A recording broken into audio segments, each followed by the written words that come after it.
मिलाद शरीफ आ रहा है, देखो मेरी तरफ। मिलाद करना है तो पूरे ज़ौक़ से करना है। इसको ना थोड़ा करें, थोड़े खर्चों वाला करें, लेकिन प्यार से करें। यानी इसमें आप दरियाँ भी बिछाएं तो मज़ा लेके बिछाएं। महल्ले के बच्चों से नाच सुने आप ये छोड़ दें, ये जो VIP कल्चर आ गया मिलाद में, इसको भी निकालें। आप अपने बच्चे से कहें कि वो कसीदा बुर्दा शरीफ पढ़े, हो गया मिलाद शरीफ का। लेकिन इसका ज़ौक़ और इसका वुज़ू और इसका हुस्न नहीं किसी जगह भी कमज़ोर होना चाहिए। आपके अंदर वो ख़ास लहर हो कि मैं अपने नबी का जिक्र कर रहा हूँ, मैं हुजूर के मिलाद शरीफ की बात कर रहा हूँ। उसमें ज़्यादा तकल्लुफ़ात की ज़रूरत नहीं, उसमें दर्द दिल की नीयतों और इरादों के खालिस होने की ज़रूरत है। बड़ा ज़ौक़ हो, बड़ा शौक़ हो, बड़ा प्यार हो। यकम रबीउल अव्वल से लेकर 12 रबीउल अव्वल शरीफ तक कम से कम हर नमाज के बाद 100 बार दरूद पाक तो होना चाहिए ना।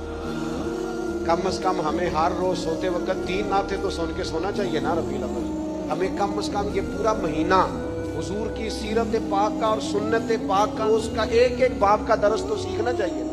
हुजूर खाते कैसे, बैठते कहते, उसने तकल्लुम कैसा, उसने गुफ्तगू कैसा, लोगों से मुआमला कैसा, अखलाक आली हमें सीखना चाहिए ना। और इस माह मुबारक में हमें अमली जिंदगी अपनी में वो चीजें नाफिज करनी चाहिए जो हमारे रसूल पाक ने हमें अता फरमाई हैं। अल्लाह ताला गुलामी रसूल वाला मिलाद मनाने की तौफीक अता फरमाए।